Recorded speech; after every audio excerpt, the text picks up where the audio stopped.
হযরত হালিমা বলেন, একা একাই তো বকরি সামলাইতে পারো না, আবার ভাইয়া নিয়ে কেমনে সামলাইবা?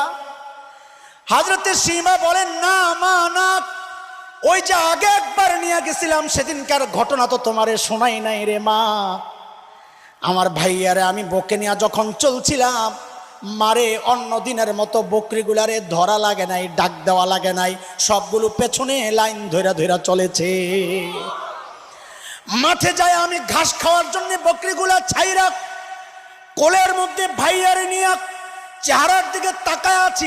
আহ কি সুন্দর চেহারা, আল্লাহ কত সুন্দর করে বানাইছেন।